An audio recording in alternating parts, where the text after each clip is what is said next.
Good morning, traders. Welcome to the Flow Show. You have to excuse me today. I've got a bit of a coldy something, coughing and spluttering all day yesterday and again today. So if I do go silent, it's probably because I'm coughing my lung up behind the scenes. Anyway, morning to you. Morning to Kay. How you doing, mate? Morning, mate. Yeah, all good, all good. So far, so good. We are surviving the whole central bank avalanche. And I hope you feel better soon, mate. Yeah, thanks, mate. I think, yeah, that is the right sentiment. As long as you survive these events and don't do your account up on anything silly, then you live to trade another day. So that's the minimum we should hope for. Right, well, let's get cracking because there's tons to get through, as you could imagine. Right. Japan's economy is still not completely stable, says PM Kishida, and he will include measures to counter inflation alongside social measures to counter the declining population in his economic measures to be released next week. That's when we get whatever bazookas, arrows or other ammunition he decides he's going to fire at the situation. Chief Cabinet Secretary Matsuno out with the jaw boning, nothing untoward, the usual stuff. Important that FX moves stably, reflecting fundamentals, yada, yada, yada. No uptick in any rhetoric there. Quick data pop. New Zealand GDP coming in a little bit warmer than expected. If I can find it. There we go.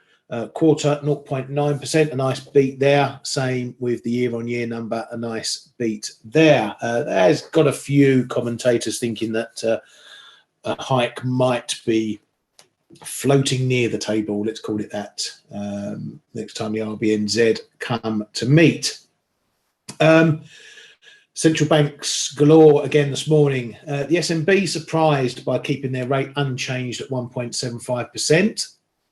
They say the significant tightening of policy over recent quarters is countering the remaining inflationary pressure from today's perspective. It cannot be ruled out that further tightening of monetary policy may become necessary to ensure price stability over the medium term. The sentiment really in their statement was about worries to growth. So even though their own CPI forecasts are still quite high, they are worried that the hikes thus far are putting some additional pressure onto the economy, and that's one of the main reasons for the pause, but like everyone else, keeping the door open. The Riksbank, they raised by 25 pips as expected, and they are going to intervene, hedge in FX. They're going to hedge their reserves by selling $8 billion worth versus Swedish krona and 2 billion worth of euros. This hedging will begin on the 25th of September and will run, I think it's 4 to 6 months or something like that, Kay? Yeah, it's going to take a while. Yeah. So yeah, it's 4 to 6 months to do 10 billion. Call it $10 billion equivalent. That's not going to influence much, I would say, although the market, first of all, took it very, very well for the Stocky, sending the Stocky like over 1% higher. But in the meantime, we're already back to where we were before. Don't ask me exactly about the exact moves that we had, because, as I said, in our room, I was always looking at the Norwegian kroner when the Riksbank came out. So I've missed all those moves basically. But yeah, it did have an immediate impact when the news came out. Although I'm that surprised the market reacted that violently, because they already told us before that they were looking at this, right? But then on the second reading, saying that it would take such a long time, I compare it to what the Bank of Mexico did the other day, you know, with the currency hedging reduction. got a bit of panic in the market as it gets announced, and then as the market reads it again, if it really takes 4 to 6 months, I mean, the impact on a day-to-day basis is going to be negligible, right? Yeah, wouldn't that make it pointless to one aspect? I mean, they're not going to do anything to halt the Psychological. weakness. I think it's Yeah, psychological. Who for them? Because it won't be for everyone else, I don't think. No, I know. So if you take it to 6 months, that's going to be like an equivalent of $60 million a day or so, which is easily absorbable by a market, if that market is bearish on a currency, right? Yeah, well, it remains to be seen how that transforms into a currency that we shall watch with interest. The Norges, they hiked rates by 25 pips to 4.25 as expected. They see one more rate hike, most probably in December. So they are potentially coming to their peak at the end of the year, giving themselves a bit of room in between, but they can pretty much kicked to December. Over to the ECB, and ECB's DeCos said uncertainty about the economy and inflation is still high. Risks to inflation are now balanced. Keeping rates at 4% is consistent with the 2% price goal. ECB's Makhlouf said, my view at the moment is that March 2024 is probably too early for a first rate cut and that a further rate hike is possible. One of the hawks, ECB's Nagel, said the Eurozone inflation rate is not falling at a desired pace. Core inflation is still stubborn and it's not clear if rates have peaked. One of the hawks, ECB's Kazakhs, says the recent energy price rise poses upside risk to Eurozone inflation. Rate cuts expectations for the middle of 2024 are too early. The end of PEP and APP reinvestments should be discussed before rate cuts. Coming over to the BOE, and Deutsche Bank have joined a long list of those who have changed their forecast for the BOE today. They now see the BOE holding rates at 5.25. They expected a hike previously. They join Nomura, and I think it was I can't remember, Goldie's or JP Morgan as well, who also flip-flopped on their call for a hike today to a pause. So that's going to be interesting when we see what those results are, see how those calls are getting on. On the data front, we had some borrowing data, government borrowing data, which pretty much came in lower than forecast. So a bit of surprise there. Public borrowing coming in lower overall. There's all tons of numbers there, but some, again, a lot of questions coming out about the OBR, the Office of Bodged Responsibility, that give some forecasters to borrowing that, but we're still undercutting those forecasts. So the glass not as half empty as those lot made out. But nothing too much for the pound to worry about today amid the BOE. Over to the BOC, then their policy deliberations, minutes, whatever you want to call them, are out last night. Excuse me. Said they're worried that holding rates steady would raise cut expectations.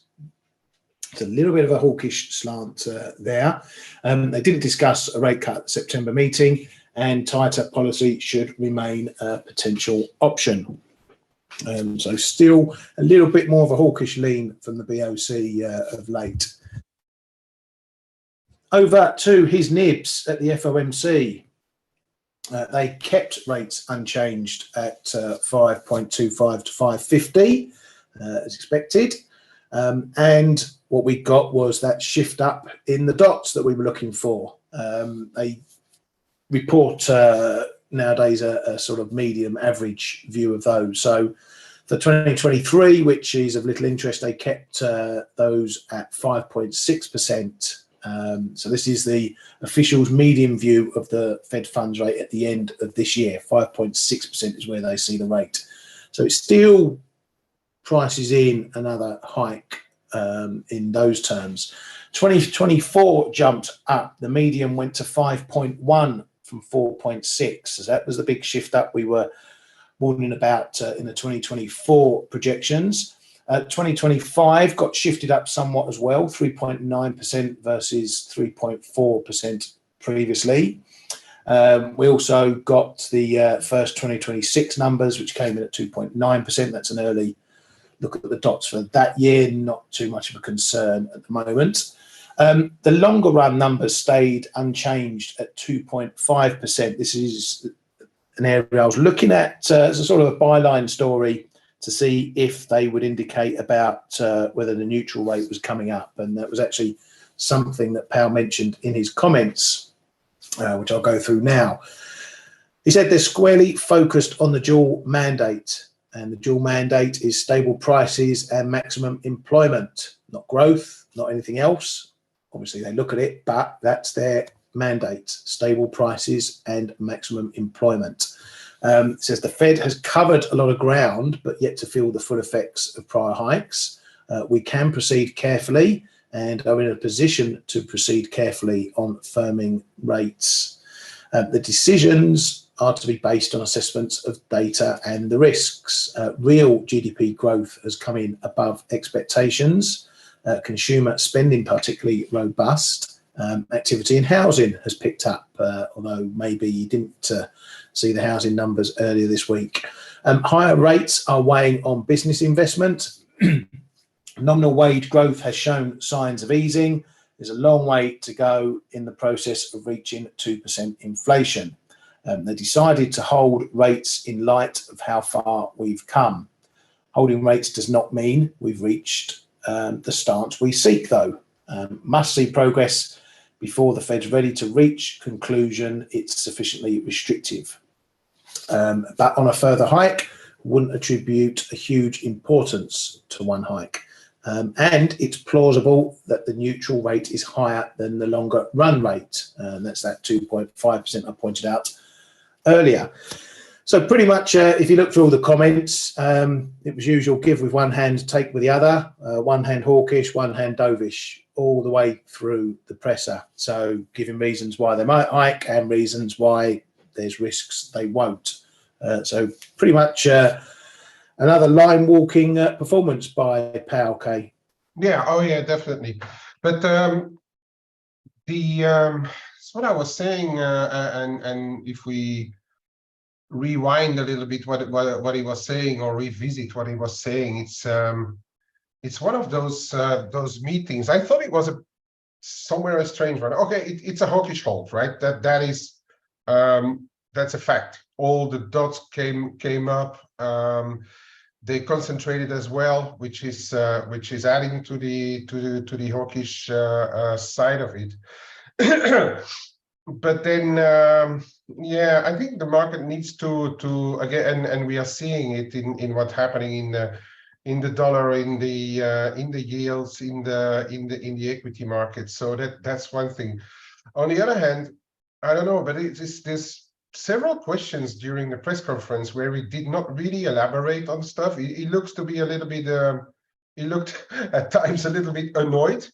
Yeah. Albeit walking the fine line as he does. It to me, there's two messages in there really, and so there's one clear one, because he continues to walk both sides of the risk spectrum, right? So there's the clear still data dependence, and then there's, I think, the second message in the dots, and what he then brought over during the press conference at times, was that don't start to bet against the higher for longer situation just as yet. So there's a couple of messages there that's been sent to markets, and really I think that is about it. It does not reduce the importance of data, because as he clearly said about the dual mandate on employment, we are still, and again, we are going to really closely have to watch what's going to happen with the jobs market going forward, right? We had those little pale orange flags in different numbers, but never had the red flag, right? So and the NFP reports and things that this showing some signs here and there, but never showed us that, okay, now the unemployment rate is starting to go over 4%. We are getting into negative growth of unemployment or so, of employment. We didn't have it yet. So he's really sending us to the real data, right? Yeah. And that, I think, is just the two messages that I at least kept from this meeting. And it's a bit strange that he seemed annoyed at some points, because he didn't. There's several questions where he did not elaborate at all on to the question, and so it's somewhere confirms to me that he was only wanted to convey two messages, and that is, don't fight the higher for longer yet, and we're completely data dependent, because as usual, and there's a pattern in his press conferences. I don't know if you as well noticed it. For several meetings now, he starts with the risk, the negative risks, and then he moves over gradually to a neutral and a bit more hawkish stance. And we've seen it in the market as well, the reaction in the market, and it seems to be a pattern. So for me, that's interesting as well, to start to monitor that very closely, especially for when they will start, and we may have to be very patient with that, but especially for when they will really start to be sending messages out that it's done and we are now looking at the other side, okay? And I reckon it's pretty important to note that little pattern that is keeping during the press conferences. So yeah, that is we saw that with Macklem, and I think we've seen it with Lagarde at some points as well, where they start off. It depends on what message they want to convey. We start off hawkish, then go into the risks and the more bearish scenarios, but they finish on the hawkish note. So the market will.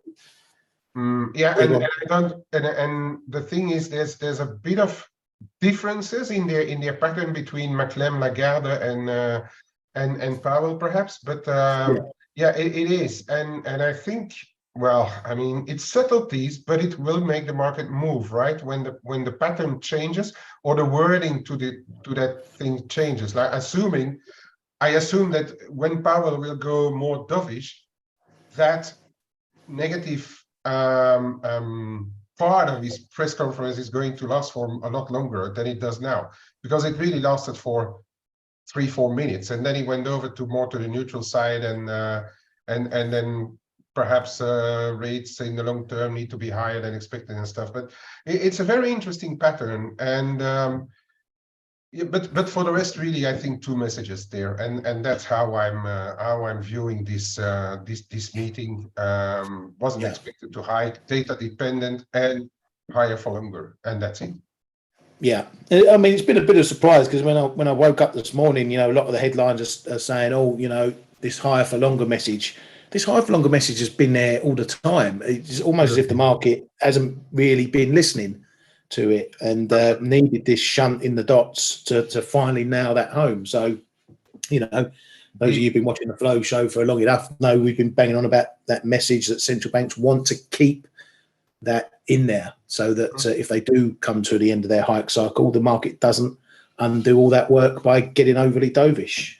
But market's going to market for you, and we just trade what they do. And the market always tries to fight whatever there is coming out of a central bank. That's the other thing.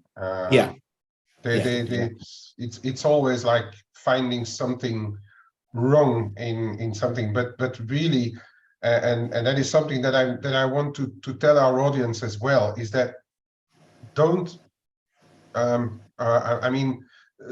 it's not that you don't have to listen, because some people really talk very well about what's going on in central banks, and they understand it, but don't listen to or don't get too deep in stuff where everybody is trying to always counter what a central bank says. The facts are there. The central bank says something, that is where they stand at, and that is how we will trade it. The thing for me is, it doesn't even matter whether a central bank is right or wrong. That is food for tweets or X's and people writing stuff. That is not why we are in the market. We are in the market to say very simply, to make money, right?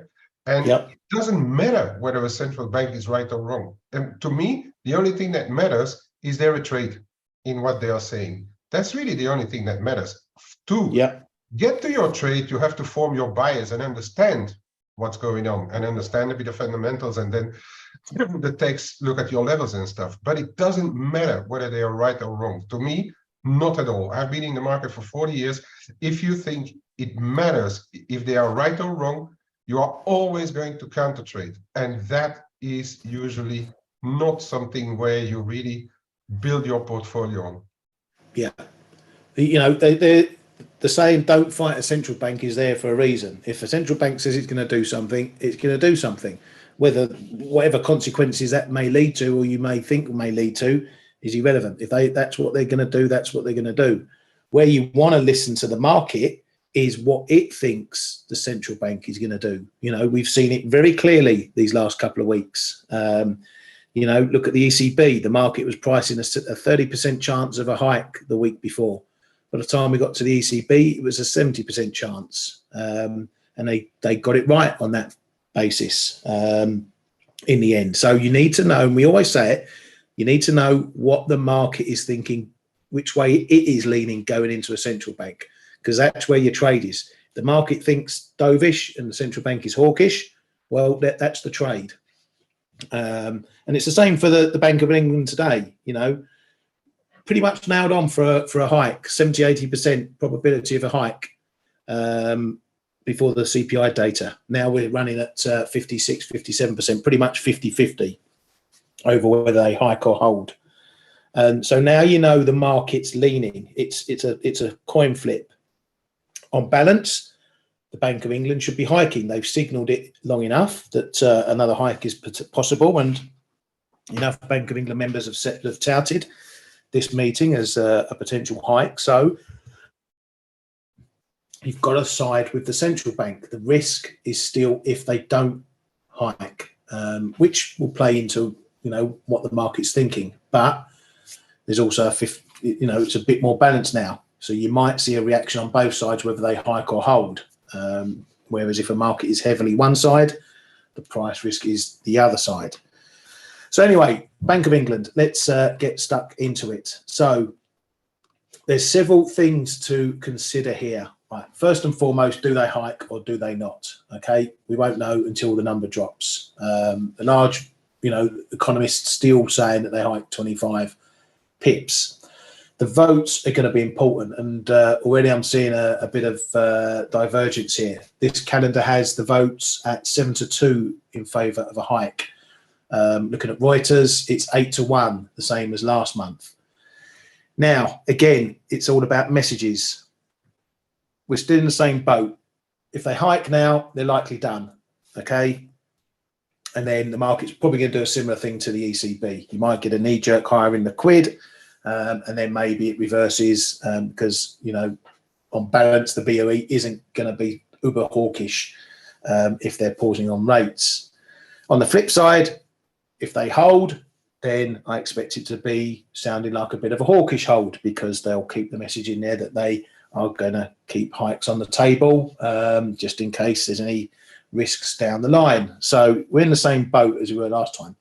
What is important with this is these votes, okay? In theory, if they are going to hike, it should be 8-1, because they should all be agreeing it.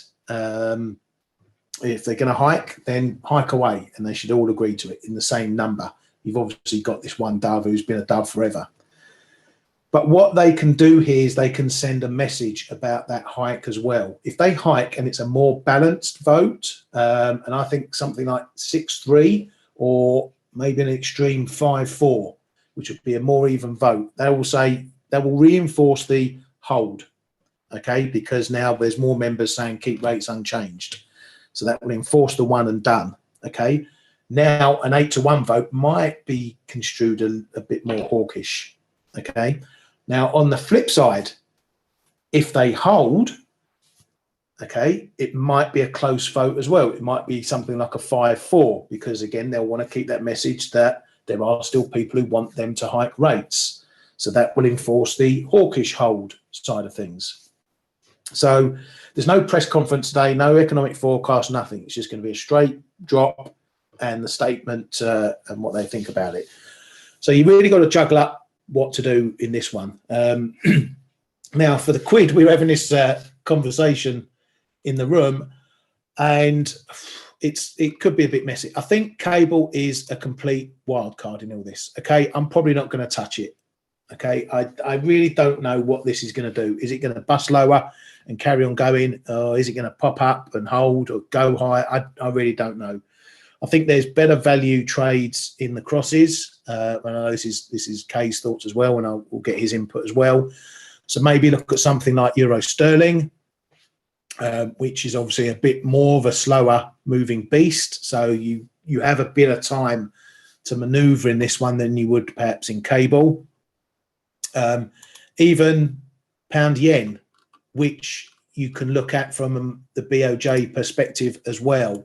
You know, if this craps out, it might be worth having a little tinkle in case, as expected, the BOJ stay unchanged, and maybe UEDA goes back on his comments. If that's the case, you're going to see all yen pairs rallying. So this might be one you want to look at rather than cable, because I think cable's just a bit messier. So that's my thoughts. I'm already in euro sterling, as you know. I'm already long. If I get a decent dip, I might add to my back to the position. But I'm happy to stay long there, short sterling on that cross there. And I may have a look at Guppy if it gives a decent move. Okay, what are your thoughts?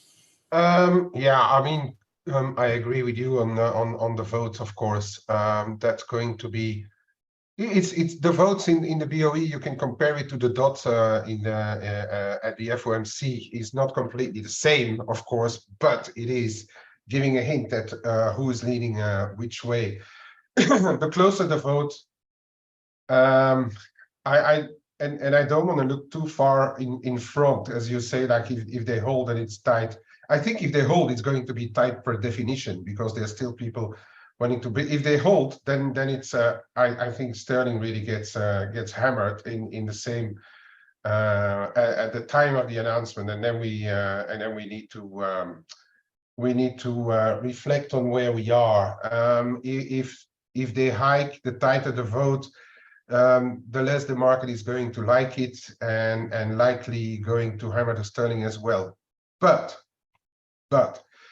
we always look, and that's where we were talking about, like, whatever possibilities there are. When we look at something, and if people sometimes read or listen to what big investors are saying, and you can just take the big two, you know, Paul Tudor Jones and Ray Dalio, the guys who really hammer the market regularly and who have like an absolutely monster track record.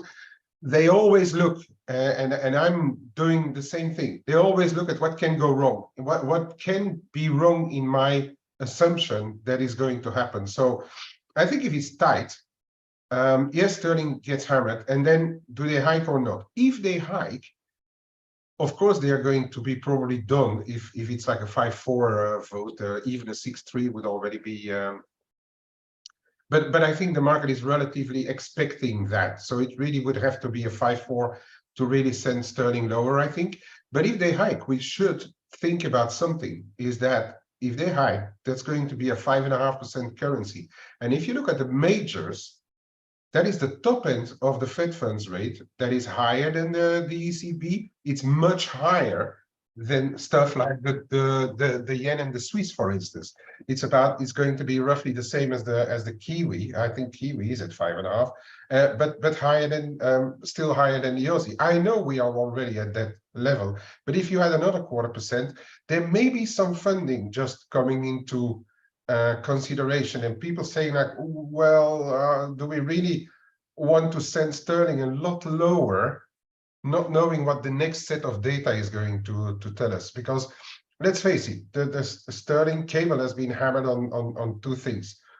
surprisingly lower inflation in the UK, but that is still volatile in one thing. And then the hawkish hold of the FOMC yesterday.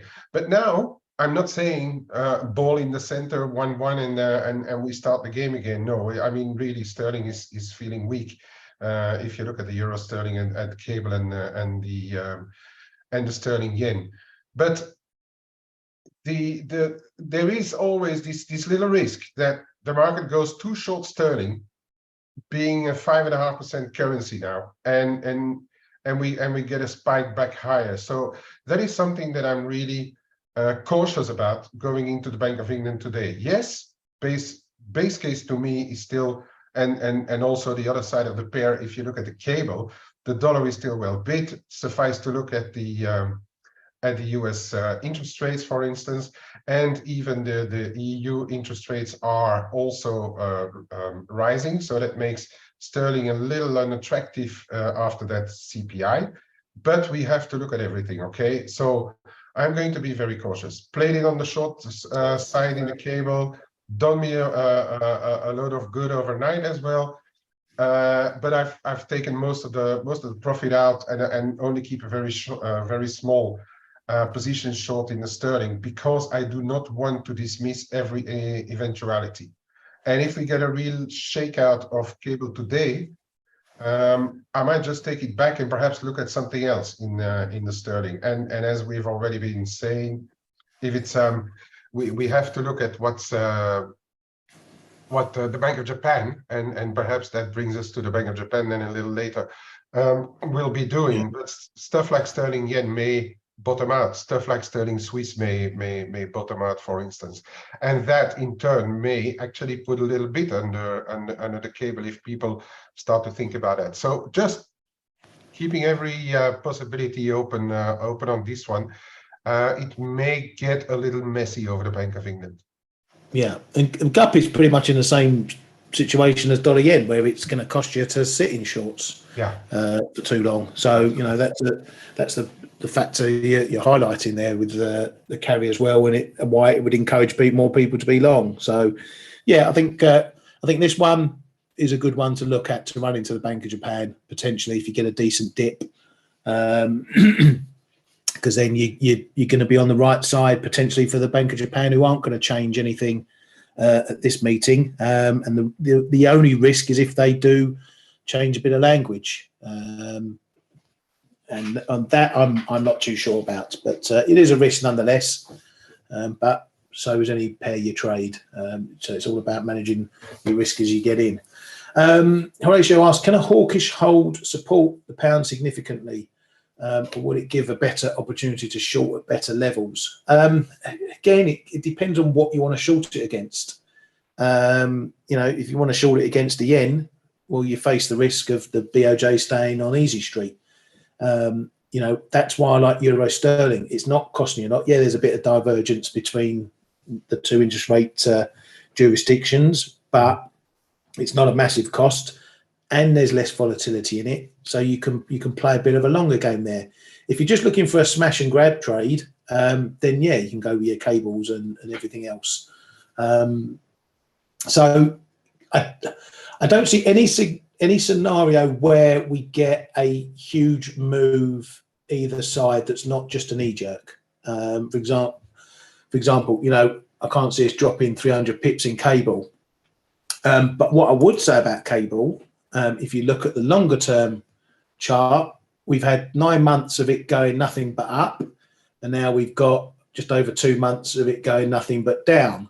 So it doesn't, something like cable isn't really following all the fundamental moves. You know, when it goes, it goes. It's either going up or it's either going down. You know, you compare that to all these moves that have happened since September, you know, big old moves. Even the move down has been big. You look at euro sterling over the same period, and, you know, outside the spikes, you know, we've sat in a 200-300 pip range.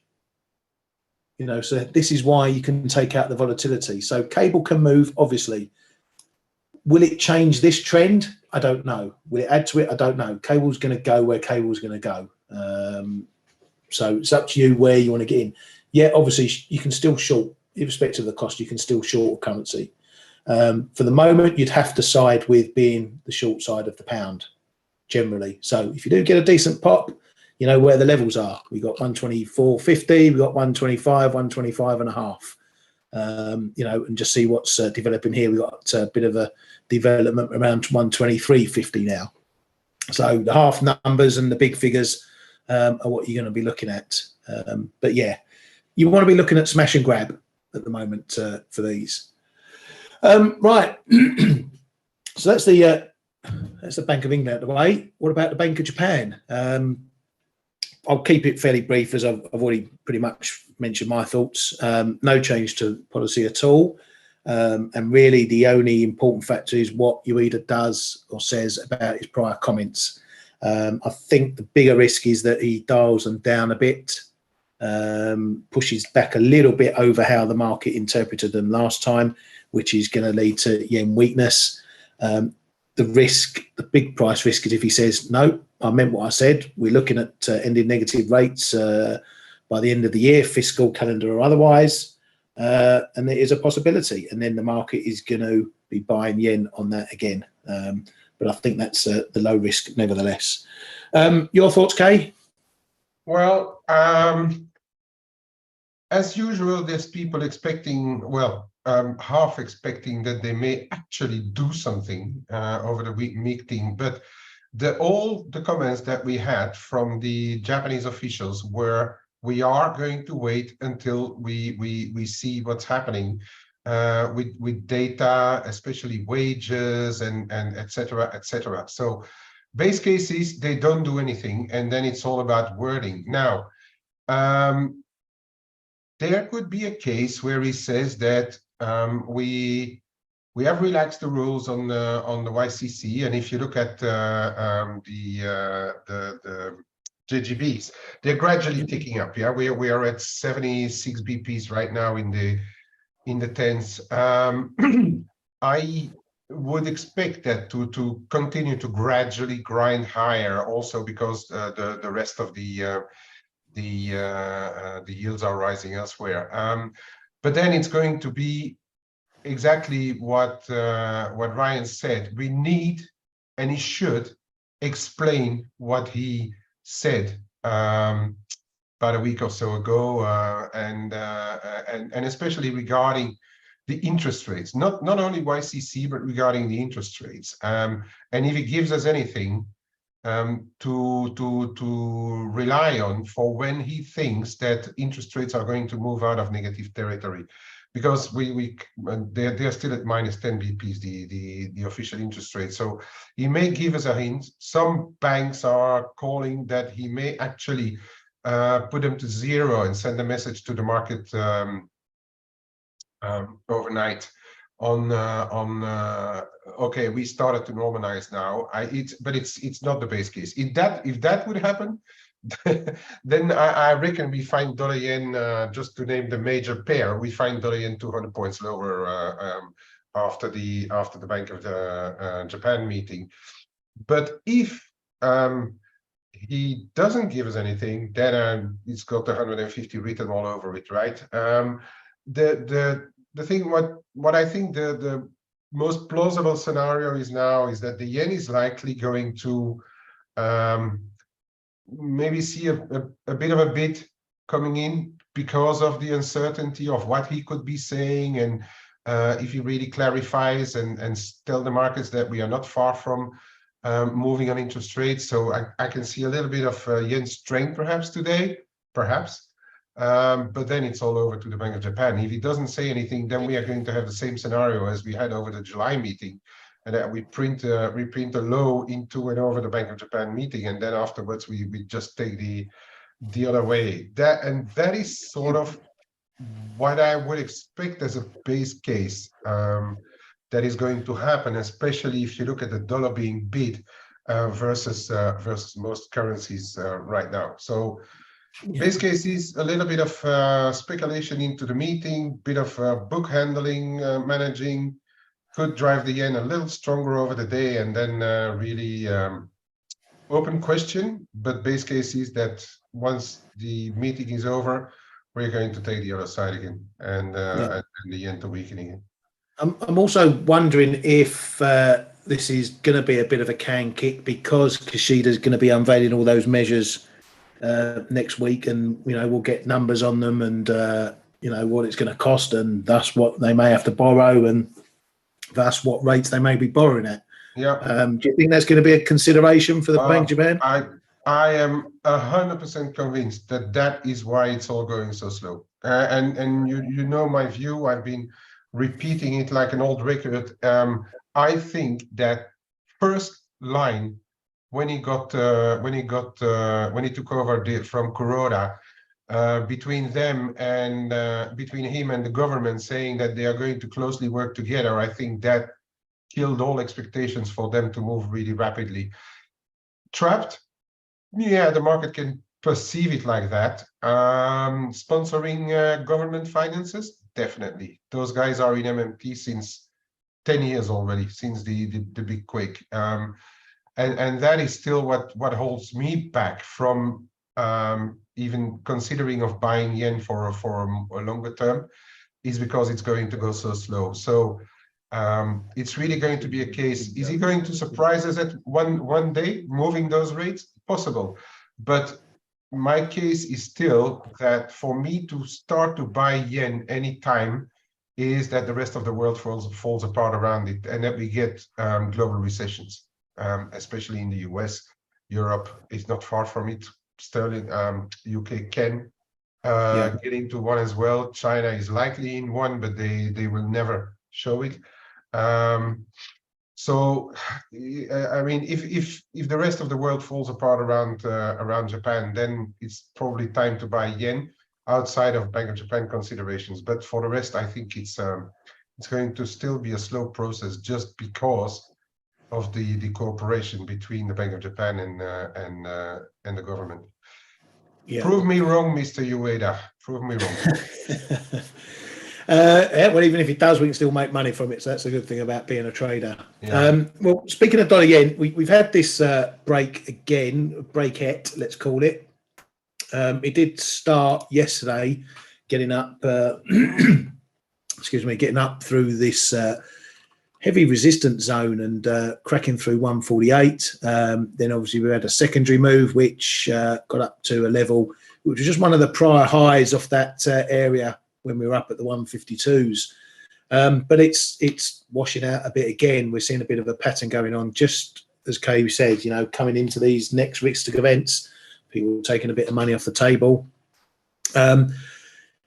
We need to watch this level, obviously. It's important, but it's not important right now because market positioning and the BOJ is more important. So I wouldn't pay that much attention to it.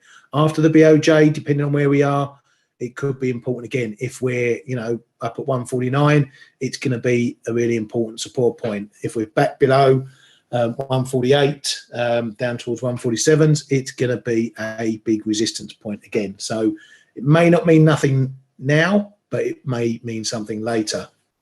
Now over the Fed, I got rid of my 147.60s trade just before the announcement. I didn't want that risk in the middle there. I would have come really close to getting stopped at 45 on that portion anyway. So I've just kept my 147s. I'm happy to hold those for now. Got a bit of margin in the trade. I'll see where that position lies going into the BOJ. If we're down, low 147s, I might think about chopping it in, just take the risk off the table and seeing what happens after the Bank of Japan. If we're still up here, I'll lock in my stop, probably around about break even or a bit higher, and just see what happens, and maybe we go higher. For the euro dollar, well, it looks like it's stopped going down. It's had its initial reaction over the Fed. It hasn't really followed through. So it's looking a bit similar to this move when we had the break. Couldn't get any lower, had a bit of a bounce. The lines are pretty obvious. We're just got close to that fib, that 38.2 fib. So that's probably set a bit of a marker there. As you can see, it's quite a long-term fib, that one, going all the way back to last year. So it could be a bit of a significant level. 107 is still the important level up above, and then just watch your bits and pieces in between.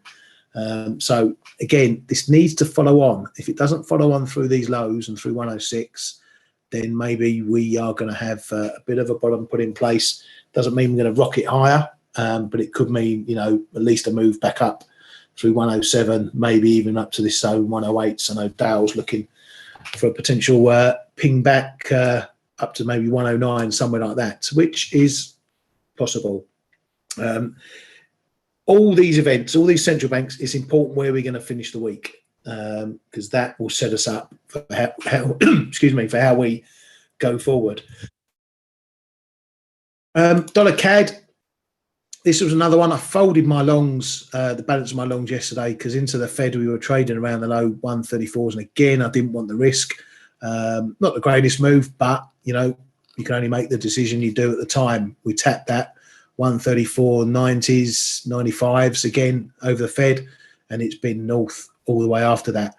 Just looking like we might want to get back through 135. All this portion now, there's a couple of things. Obviously got the Fed and this higher for longer hawkish note that everyone's jumping on, but also oil has turned around a bit as well. So two of those pressures that were pulling dollar CAD lower have now abated, shall we say. So it's less reason why that should continue going lower. What I would say though is that the BOC reasons why CAD should get a bit stronger still remain. So I'm not sure how far this runs. Definitely if we get back up you know, towards 136s, up towards these highs, I would be thinking about reinstating shorts again just for a BOC play. But for now, I'm not on anything, and I'm just going to sit and watch what happens with this one. Okay, do you want to grab a couple? Yeah, just a couple, mate. I must say, I don't really have the same view on those Bank of Canada minutes, because to me, saying that they did not want to mention cuts, so not to send the wrong message, is actually not hawkish to me. But okay, we leave that in the middle. In the meantime, just to continue on the CAD, I took mine off as well. We were all like, it was kind of a group play, a team play. For the people who were in the ForexAnalytix community, they know a fair few of us have been long dollar CAD, grabbing off that low 134 or sub 134, and I'm pretty happy that I've been done on the take profit just ahead of 135, the figure this morning, and I don't have anything in there anymore either. I'm not sure what's going to happen, but when I look at energy, for instance, I'm rather tempted to buy dips now in dollar Canada. Still, if we get a decent dip somewhere. Just want to remind you, and as Ryan already mentioned, this where we are going to close the week. This euro dollar, right? We're back, and it goes even back to 2020. Ryan has this 38.2, and it's a 38.2 of quite a few moves.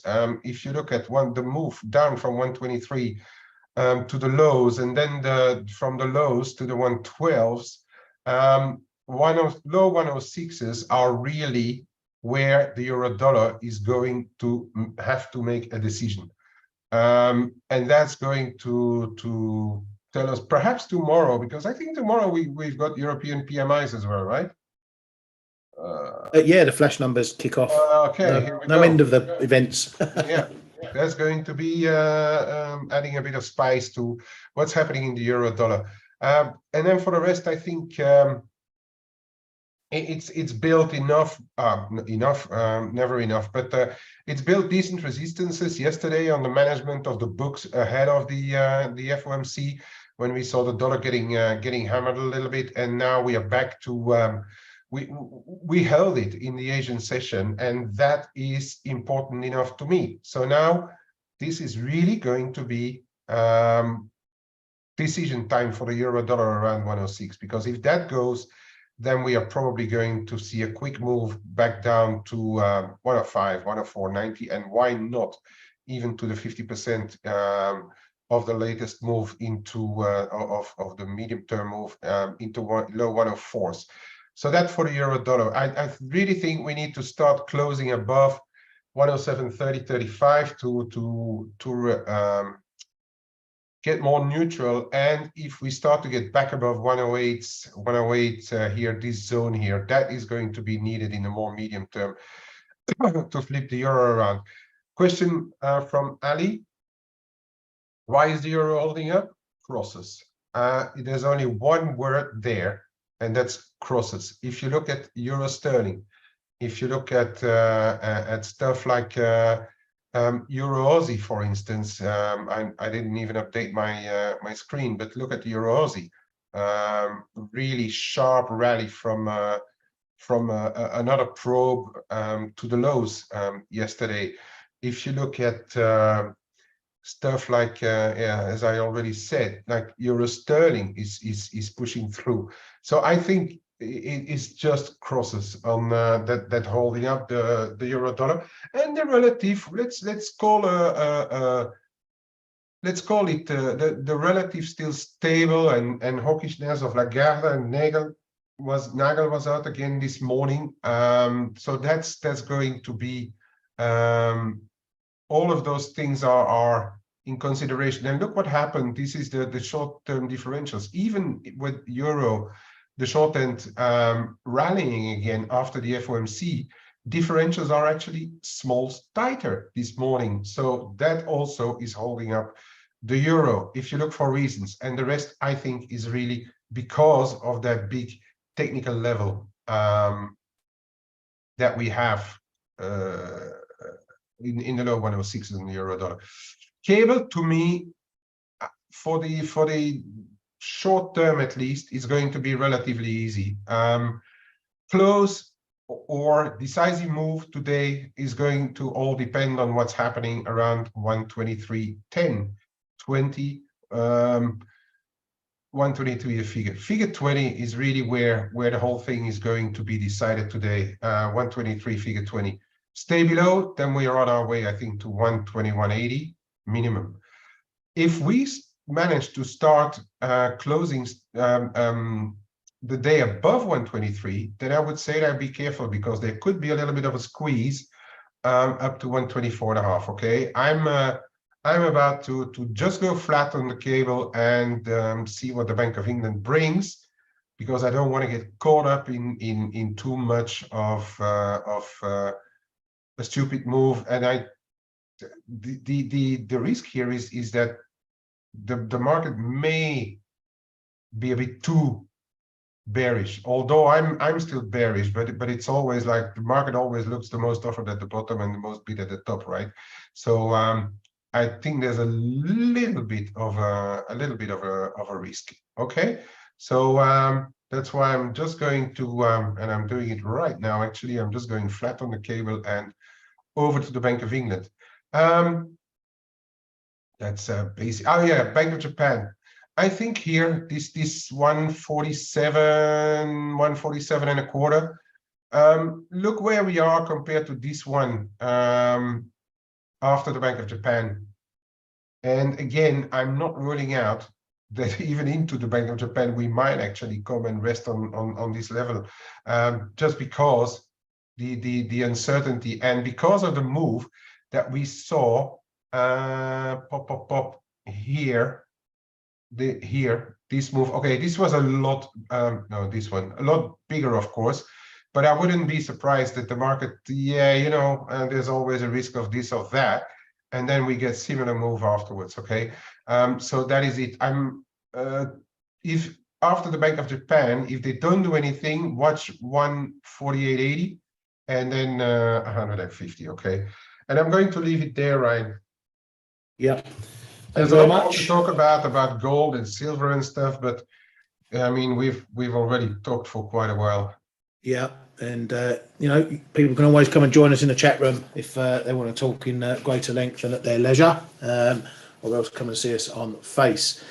Anyway, trade safe over the Bank of England, the Bank of Japan, the data, everything else, geopolitics, you name it. We crack on and it continues. Hope you have a good day today. Thank you very much, Kay, and we shall see you all tomorrow to go over what has happened. Have a good one. Hey traders, this is Blake Morrow with ForexAnalytix. Thanks for stopping by our YouTube channel. Don't forget to like these videos, share them, and subscribe to our channel so you don't miss any of the content that we provide here for free. Thanks for stopping by. I'll see you in the next video.